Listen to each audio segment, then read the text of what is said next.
pas ce qui se passe. Même les plus grands apôtres, même les plus grands prophètes du Congo ne comprennent pas ce qui se passe. Je parle à une communauté congolaise aujourd'hui. Je parlerai à ces trois nations. Je parlerai en même temps à l'Afrique.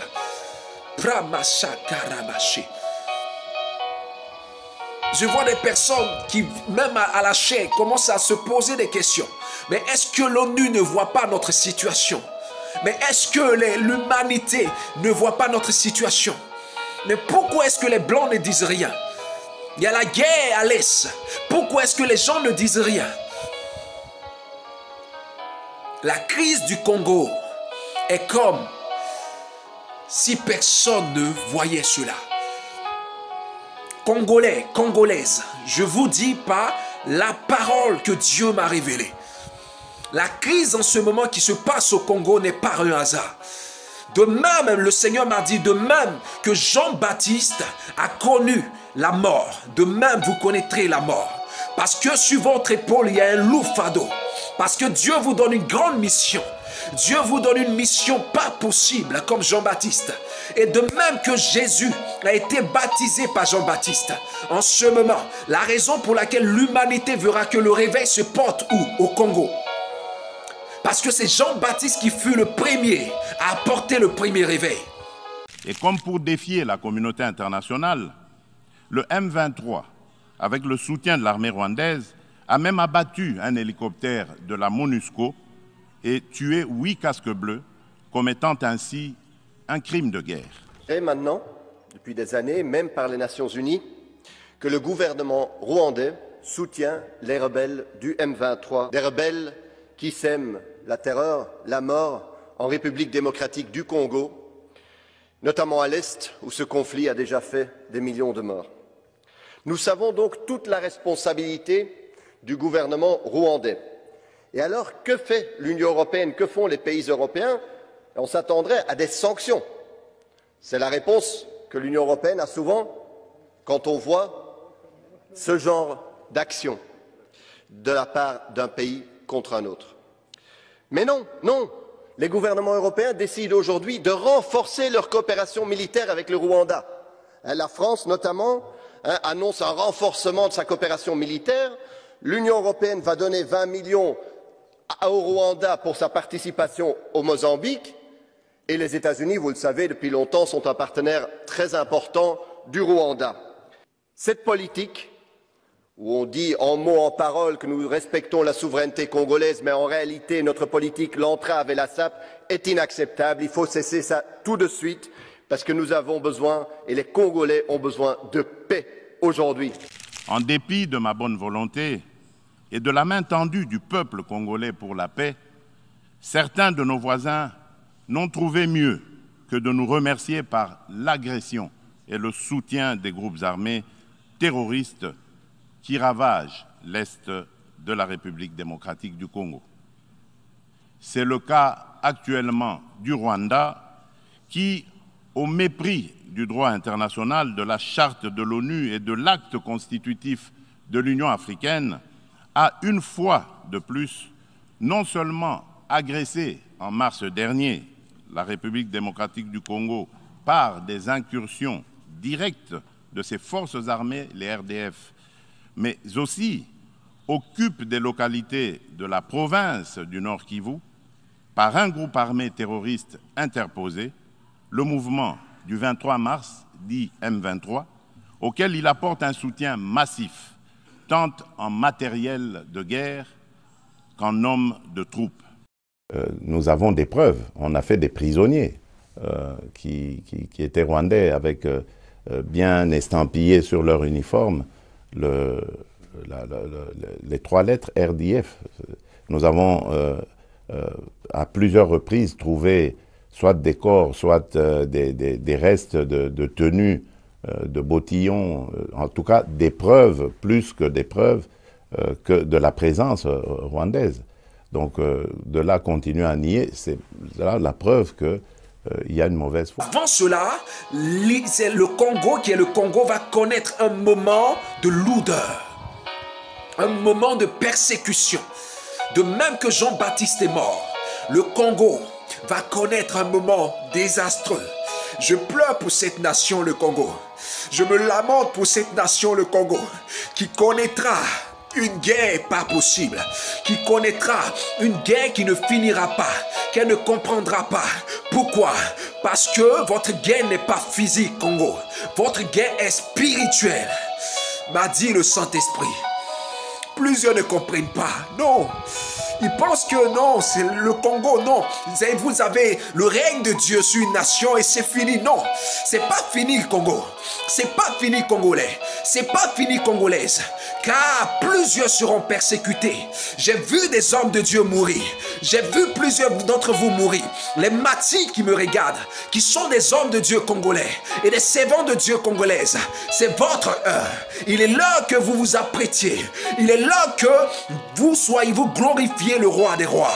Car c'est un combat, c'est une mission spirituelle. Le Congo a un mandat qui est de passer par ce désert, qui est de passer par cette traversée douloureuse. Plusieurs hommes de Dieu vont mourir. Plusieurs vont pleurer. Plusieurs seront emprisonnés, Congo. Plusieurs martyrs seront mis à mort à cause de Jésus-Christ de Nazareth, à cause du Dieu Tout-Puissant. Ce pays, la crise que traverse cette nation, le Congo, n'est pas physique. Aucun ne viendra à votre secours. C'est Jésus seul. C'est Jésus seul. De la même façon, Jean-Baptiste a été décapité. Plusieurs seront décapités de cette même façon. J'ai vu de mes yeux plusieurs emprisonnés. J'ai vu de mes yeux plusieurs combattus. J'ai vu de mes yeux plusieurs accusés. J'ai vu de mes yeux plusieurs décapités. Je pleure pour cette nation. Je pleure pour cette nation. Ah. Je pleure pour cette nation, le Congo. Rabashebo Sentabababa. Premo Soroboshe. Sintebo Rabababa. Je pleure pour cette nation. Je pleure pour cette nation. Que le Saint-Esprit vous soutienne. Telle est votre mission. Telle est votre mission. À l'instant où je parle, le Saint-Esprit commence à toucher plusieurs. Les martyrs. Plusieurs. À qui Dieu révèle cela. Plusieurs. À l'instant, je ne dis pas demain. À l'instant. Ribachekerebo sonta bababae. Promo sonta bababae. Jesus Christ. Sur cette colline, les miliciens du M23 tiennent leur position. On les voit avec leurs armes. Ils ont des mitrailleuses 12.7. Nous sommes à 3 km de la ligne de front, près du pont stratégique de Rwanguba, à 25 km de la frontière avec l'Ouganda. Depuis un mois, l'armée congolaise a renforcé ses effectifs pour contenir l'avancée des rebelles. L'ennemi que nous avons en face de nous a des armes lourdes, des mortiers, des mitrailleuses. Nous aussi, nous avons des armes comme eux pour défendre notre position, pour éviter qu'ils arrivent jusqu'ici. Ça fait déjà 2 fois qu'on les a attaqués et qu'on a réussi à les repousser. Depuis la résurgence du M23 fin novembre, l'armée congolaise s'étonne de voir les miliciens aussi bien armés et équipés. Le groupe avait pourtant été défait en 2013, puis démobilisé. Pour les FRDC, pas de doute, le M23 bénéficie du soutien des pays voisins. Au fur et à mesure que nous sommes entrés en contact avec l'ennemi, on s'est rendu compte que c'était bel et bien l'armée rwandaise qui appuyait cet ennemi et que la guerre que nous menait ces groupes armés M23 n'était qu'une guerre par procuration. Il y a 10 ans, le Rwanda soutenait déjà le M23 et avait été publiquement condamné par l'ONU. Aujourd'hui, l'armée congolaise accuse aussi Kigali d'intervenir directement sur son sol et présente ce qu'elle décrit comme des preuves, comme ces photos de drones montrant des soldats avançant en colonne en pleine nuit, ou encore ces armes et ces équipements retrouvés sur le champ de bataille. Vous voyez que ce sont les bords des Rwanda Defense Force. Nous avons récupéré tout ça lors de nos batailles. Ça, ce sont des casques utilisés par les unités spéciales des Rwanda Defense Force. Fin mai, 2 soldats rwandais avaient aussi été arrêtés au Nord Kivu avant d'être libérés et remis à Kigali. Ni l'ambassadeur du Rwanda en RDC, ni le porte-parole de l'armée rwandaise n'ont souhaité répondre à nos questions. Toute accusation ou contre-accusation de cette nature ne peut être vérifiée que par le biais du mécanisme conjoint de vérification élargie et non par des déclarations dans les médias. Dans leur dernier rapport publié en juin, les experts de l'ONU ont quant à eux confirmé la présence de militaires rwandais dans des camps du M23 en RDC, évoquant des images aériennes et des preuves photographiques.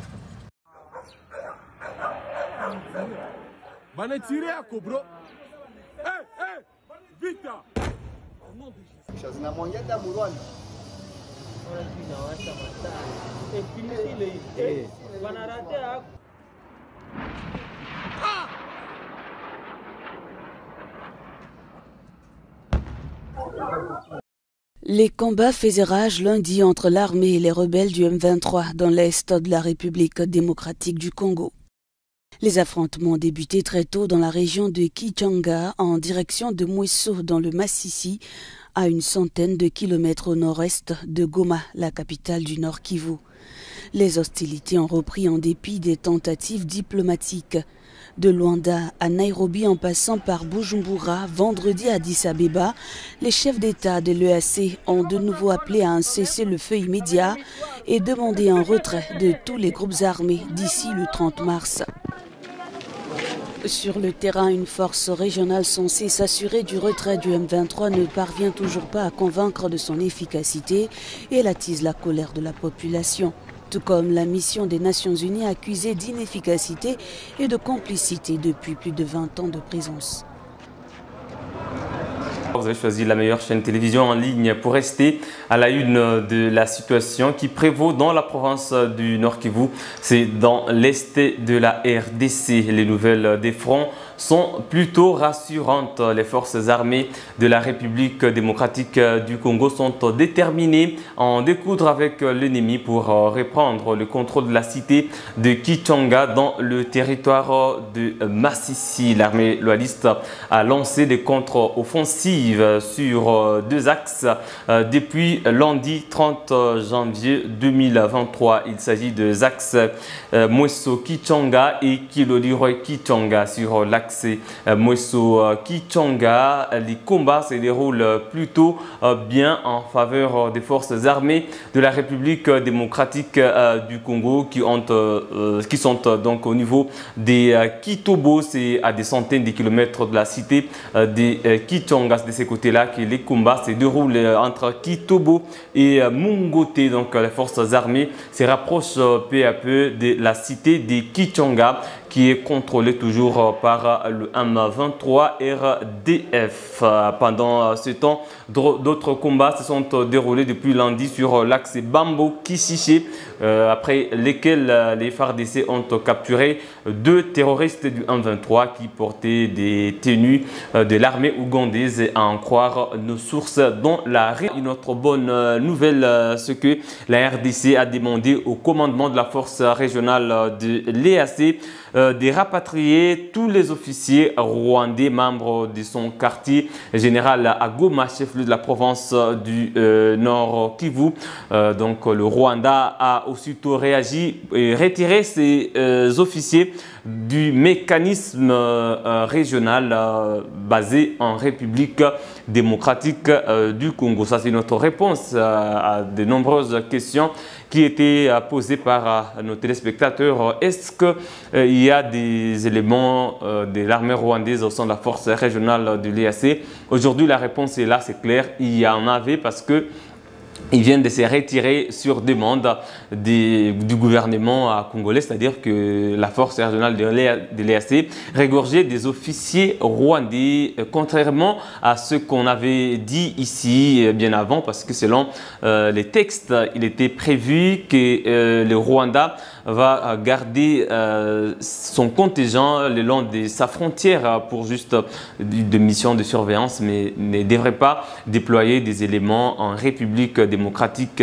du Congo, parce que les tensions étaient déjà au zénith entre Kinshasa et Kigali suite au soutien du Rwanda aux terroristes du M23 qui commettent des massacres en République démocratique du Congo. Donc pour des raisons de sécurité, des officiers Rwandais ont été rapatriés et ne font plus partie de la force régionale de l'EAC. Quelle crédibilité on devrait accorder à cette force régionale de l'EAC avec des officiers rwandais, sachant que l'armée rwandaise soutient en effectif tout comme en matériel le M23. D'ailleurs, des sources locales ont alerté hier sur un renforcement en effectif et en armement du M23 venant du Rwanda sur l'axe Bambo-Kisiché, là où les affrontements s'est déroulés entre les rebelles ou les terroristes du M23